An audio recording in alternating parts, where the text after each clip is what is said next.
Greetings everyone, my name is Pavo Shterma, and today in UATV studio we have our favorite Anna from Ukraine, a blogger, YouTuber and opinion maker in the global, I believe, English language community. Greetings, Anna. Thank you so much. Really happy to be here with your audience.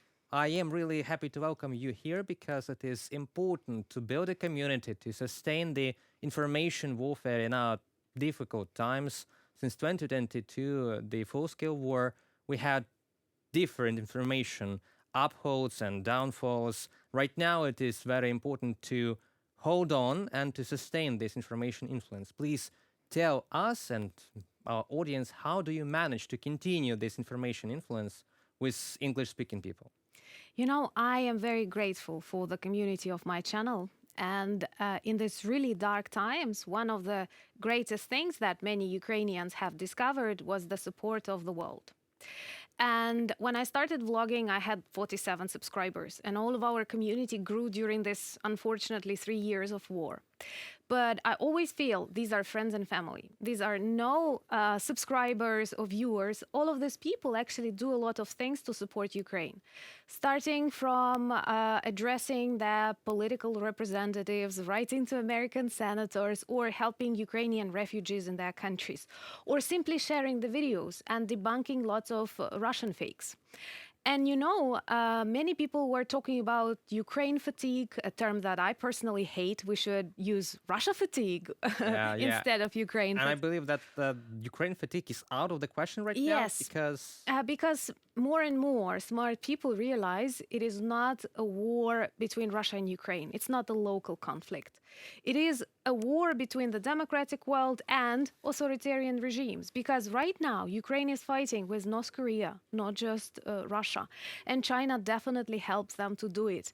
And more people in different corners of the world actually realize that this is just a battle here in Ukraine, and it can actually continue further, if not stopped here, with the determination of Ukrainian people. Yes, and some people say, including a Slovenian meme philosopher, he's very popular, Slavoj Žižek, he has written an article for Kyiv Independent that Ukraine's struggle is a metaphysical struggle for survival of the whole Western civilization right now. The worldview of freedom against the no value of life in Russia, as we can see with their daily casualties. And regarding the community, I really know and feel that it is important because I know from Estonia, Deputy Member of Parliament Kristo Envaga, Artur Rehi, and other people from NAFO, North Atlantic Fellows Organization, and 69 Sniffing Brigade, they've started as a meme community on Twitter, which is now x.com, and they grew into supplying trucks and radio warfare systems and UAVs to Ukrainian army, directly to regiments of Ukrainian army. So it's the power of this unity, transatlantic, transcontinental. That's not a mystery maybe, but that is very fascinating how people can unite over this idea. And we use YouTube, as UATV English is completely digital platform on YouTube, Facebook and other, to unite people around this idea. Yes, and we are very grateful that so many people actually support Ukraine, and sometimes their politicians may be worried or just concerned when people donate money for Ukrainian drones, which are working. And I was very honored to cooperate with NAFO, and we actually had 4 campaigns on the channel providing drones. And drones save lives and demilitarize Russia, and that is our #1 priority. And you were right in saying that it is a very important civilizational moment that we go through right now. I didn't share a lot about that, but I'm actually working on the book that can potentially explain more about Ukraine. And I remember how during these first days of war, I was asking myself a question: what is a world war? When do you actually start considering a war a world war? Because of the number of countries that participate, and the First World War, the Second World War, they were not named that way at the moment of happening. And I have come to a conclusion that perhaps the world war is when it's not about territories, resources, access to the sea, or a princess, as it was in ancient times, but it is about some global civilizational values. If it is at the stake, freedom, choice, respect to human life, then it is a world war, even if it takes place in just one region. So ours, unfortunately, is definitely a world war, and we can clearly see Russian hybrid warfare in different corners of the world. What many forget when being afraid of Oreshnik and other stuff, they expect a huge nuclear attack or something like that, when this war of Russia against their countries is already happening, with interference into elections, with internet cables cut underwater, and many other things happening. Culture warfare, and it is really important because before Russian tanks arrive, Russian culture arrives, and we know that from history.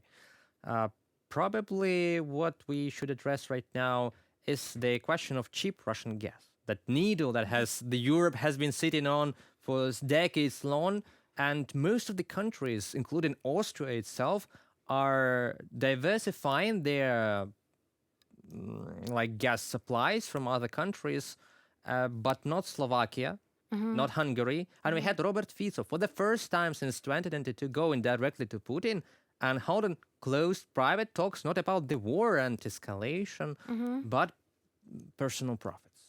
You are very right. It is a dangerous precedent because during all this time of the full-scale invasion, no EU leaders visited Moscow without this peacekeeping or so-called peacekeeping mission. Even the Hungarian Orban visited Moscow after talks with Zelensky, at least disguising it in some peacekeeping missions. And Fico traveled to Moscow simply to negotiate gas prices. Moreover, there were no comments after their meeting. What did they manage to decide? And it is an illustration that such regimes, which actually have lots of resemblance of Russian, they are very dependent on Russian gas and gas prices. And Ukraine gave a lot of time to the EU countries to find solutions. And you see the majority of them found the solutions. And actually, it's not just a way out. It is best for the EU countries not to be dependent on Russian gas, because Russia always uses it to blackmail the countries, to distort their political choices. Ukraine had that experience. And you know that most of the worst decisions of the Ukrainian parliament, previous Ukrainian presidents, were actually dictated by these gas prices, negotiations, finishing with Kharkivsky agreements, right? Yeah. And Fico had enough time to think about potential other solutions for the gas transit. He actually had one, excuse me.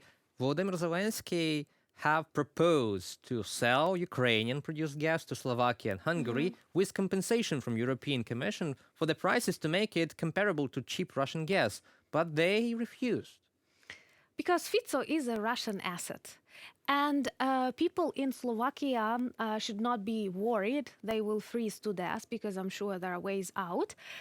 Fico is worried because that is his instrument to get re-elected, promising people cheap Russian gas because he has a buddy in the Kremlin. And I hope that sometime soon we will be actually in this moment in history where, as President Zelensky said, special services of Slovakia will pay attention and will actually interrogate Fico for his visit to Moscow, and it should be prosecuted, because negotiating anything with a war criminal, which we know that International Criminal Court issued an order to arrest Putin, it's not something that a leader of the EU country can do. A leader of a EU and NATO country. In fact, NATO chief generals and the Secretary General Rutte says that Russia is preparing in the coming 5 years to attack the alliance, and the leader of a NATO country goes to Moscow. Yes.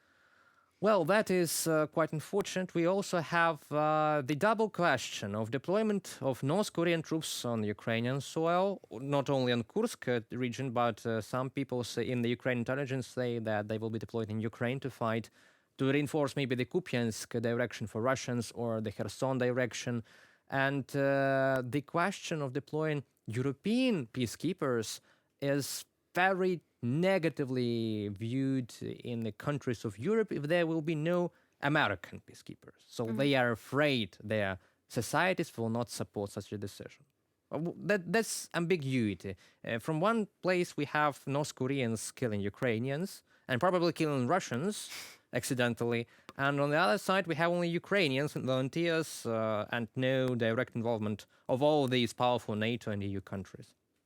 As a linguist, I often observe how wrong the narrative about Ukraine-Russia war is. And the focuses made by even our partners' media are often very wrong. First of all, it is like war in Ukraine, Ukraine war. No, it's Russian war against Ukraine. We simply defend our territories, and that's it. It was not provoked by us. It was breaking of all international laws. Then it's not about saving Ukraine. It's about defeating Russia.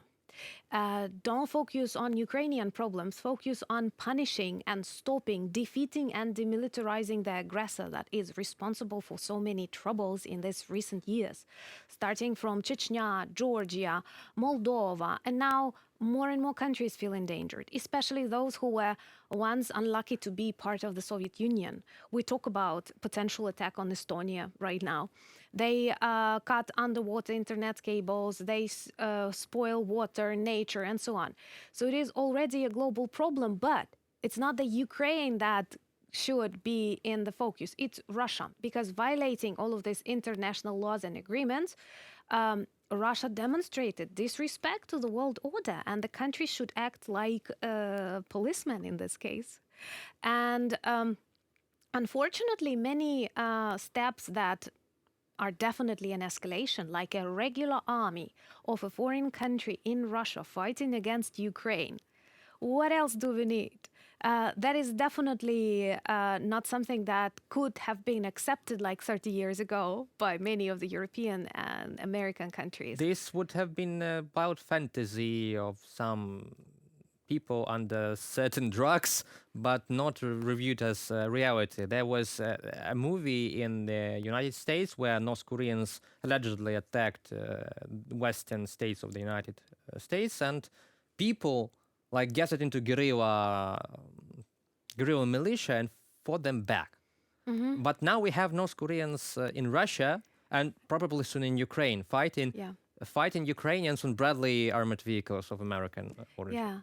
Yeah, at the very start of this North Korean deployment, there was a joke of one Ukrainian soldier who said, "If only I could say that Ukrainian soldiers will be neutralizing North Korean soldiers in Kursk region of the Russian Federation back in 2022, no one would accept me to the army because of my mental state." Unfortunately, the world keeps accepting all of these changes that happen right now. And while many leaders pray that their escalation management, which definitely does not work, is a way to prevent the Third World War, North Korean soldiers are training to kill, let's say, Westerners. I don't like this term, but that's what they are doing. That's why they are in Russia. First of all, because Putin does not want to conscript new soldiers, and he lacks people and equipment, and now pathetic North Korean regime is backing them up. But second, they are preparing for a larger war. Maybe for a war with South Korea, which is completely Western trained, Western armed. They have this same kind of preparation that the American army has. Mostly Ukrainian soldiers and Ukrainian officers are familiar with the Russian way of war, which is the Soviet way of war. They've graduated from the same military schools, after all. And I believe that, yes, they are preparing for something like Iran is preparing to sign a new deal with Russia, a strategic partnership. We can say that Russia, Iran, and North Korea are in access right now officially. Yes. So they are jointly conducting some military processes. Well, that is really, really unfortunate. Maybe we can conduct like a blitz questions. I will ask some questions and you answer this or yes or no. Are you ready? I don't know, but Okay. let's do it. So the first question, which is stronger, arms or culture? Arms. Okay. Who will win, a Western philosopher or a Russian demagogue in a direct conflict? A Western philosopher. A Western. Okay. Who has more resolve, Ukrainian people, more resilience, Ukrainians or Russians will endure all the hardships of. Ukrainians, 1,000% more. If something similar would happen to Russia, I mean, Ukrainian tanks march into Moscow, that would definitely be a blitzkrieg. Okay. And another one, probably, where would you like to celebrate victory of Ukraine? I promised the Crimea party, so why not? Beautiful Oh. subtropical climate. Yeah, I miss Crimea too very much. Some places there.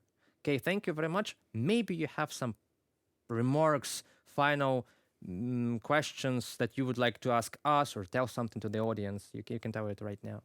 Well, first of all, I would like to address the audience and to tell them that fear is definitely not the feeling that should drive us. We can hide from our problems, but even your personal experience, your professional experience had proven you a number of times that fear is not the engine of any positive change or solutions in your life. That's why take example from the Ukrainian people and other nations who know what Russia is and simply support us in our fight against them so that you and your children don't have to do it in future. And my question to you will be, what is your dream show to have on the channel or to report about? Oh, the dream show. We have several projects right now. It's called Truth Games, where I debunk the propaganda myth, and also I take other topics that I like to incorporate there. What I would really much like is a talking podcast show on the channel. We have red lines, but I would like something quite different with a lot of graphics, maybe some flashy scenes, maps. Of course, with you, with our other friends, with Artur Rehi, with Operator Starsky, which is once a week on our UETV channel too. Yeah, maybe I would like to have some live meeting of us influencers, TV presenters, hosts, somewhere in the summer after victory in Crimea on a joint picnic, yes, with shashlik and cameras discussing how we spent all this time and what will we do next. That's my dream. Let it be our 2025 resolution. Thank you very much. Thank you. Thank you very much for being with us. I'm really happy. So see you again. See you. Azerbaijani plane downed possibly by Russian air defenses. Interview with Anna from Ukraine, our favorite, and a question about Ramzan Kadyrov, who is behind this figure and how he helps Putin to hold onto power. This and more in our today's episode. Let's go. An Azerbaijani Airlines plane that crashed on December 25th while en route to Russia may have been brought down by a Russian surface-to-air missile, according to reports from independent Russian media outlets. The aircraft carrying passengers from Baku, Azerbaijan to Grozny in Russia's Chechen Republic went down near the coastal city of Aktau in Kazakhstan. The plane was carrying 67 passengers, including 42 Azerbaijani nationals, 16 Russians, 6 Kazakhs, and 3 Kyrgyz citizens. According to the latest updates, 38 people lost their lives in the crash. Speculation about the use of air defense systems comes as several reports suggested Chechnya was targeted by drone strikes earlier, on 25th of December. Footage of the wreckage allegedly shows evidence of a surface-to-air missile strike with visible damage to the tail section of the aircraft, as reported by the independent Russian outlet Meduza. Similar damage patterns have been observed in previous missile strikes on both military and civilian aircraft. Survivors reported hearing an explosion following multiple failed landing attempts in Grozny, according to the independent outlet Media Zona. After the explosion, the plane reportedly turned back across the Caspian Sea toward Kazakhstan. The aircraft broke apart and caught fire, attempting to land at Aktau airport. Both Meduza and Media Zona cited photos shared by pro-war Russian Telegram channels that suggested the plane may have been hit by external objects like shrapnel. According to passengers, the plane tried to land in Grozny several times unsuccessfully, and they heard an explosion. Then the crew flew across the Caspian Sea to Kazakhstan, landing at Aktau airport. On impact with the ground, the front of the plane collapsed and caught fire. Russian airlines explained the crash by the board's collision with birds. Z channels, on the basis of footage with numerous through holes in the tail section, assumed that the plane was shelled. In the morning, explosions were heard in Grozny due to drone attacks and air defense operations. From the Media Zona publication. Russia's Federal Air Transport Agency Rosaviatsia initially attributed the crash to a collision with a flock of birds, which they claimed forced the pilot to attempt an emergency landing that ultimately failed. A black box has been recovered from the crash site. Azerbaijani media reported this. It is analysis and expected to shed light on the events leading up to the tragic incident. Let's just make an assumption that this plane crash has coincided with rising rate of Ukrainian drone attacks on the Chechnya region of Russia, which is part of the occupied Ichkeria, and the possible deployment of new air defenses in the region by Putin's forces. And returning to Chechnya and its leader Ramzan Kadyrov, who is he and how this region is vital for keeping Putin's rule in Russia alive, Kadyrov commands both fear and reverence across Russia, particularly since the full-scale invasion of Ukraine in 2022. His prominence in Russian politics has grown significantly bolstered by his contributions to the war effort, including the recruitment of fighters. In December 1994, Russian forces launched a fierce but ultimately unsuccessful campaign against Chechen rebels, marking the start of the First Chechen War. Nearly 30 years and 2 wars later, Chechnya, now under the rule of strongman Ramzan Kadyrov, has transformed into a critical support pillar of Russian President Putin's authoritarian regime. Despite his public loyalty, Kadyrov has turned Chechnya into a near-independent stronghold. Chechen law enforcement answers directly to him rather than to Moscow. Kadyrov has even claimed that he oversees 70,000 troops, some formally under Russia's Interior Ministry and Defense Ministry, but effectively loyal to him. And now the region hosts a lot of military compounds for the Russian defense complex. In particular, Shahed construction plants are reported to be stationed there. Ukrainian special forces have recently intensified targeting the region with drone attacks, hitting barracks and drone facilities. Subsequently, more air defense complexes have been transferred there, which ultimately led to possible misfire on a passenger plane yesterday. Ramzan Kadyrov has been a vocal supporter of Russia's war against Ukraine, becoming one of the most prominent pro-war figures following the launch of the full-scale invasion in 2022. Chechen forces under Kadyrov, many of whom are officially part of Russia's National Guard, have been deployed in Ukraine since the beginning of the invasion. These forces have been implicated in war crimes on Ukrainian soil, according to the investigative journalist project Slidstvo.info. Kadyrov's fighters have gained notoriously for publishing staged combat videos on TikTok and other social media platforms, adding them the nickname TikTok Force. According to the conflict intelligence team, an open-source intelligence group, Kadyrov's troops have primarily engaged in fabricated operations with little evidence of their combat effectiveness. This has fueled speculation that Kadyrov is hesitant to commit his forces fully to the war, as he relies on a substantial military presence to maintain his power in Chechnya itself. So this is how the leader of this region is important for the entire modern Russian Federation under Putin's rule. Well, that is all for today. Remember to like, share and subscribe to our channel. Your support helps us to deliver the news of the free world directly from Ukraine to you. Stay safe and don't let propaganda win.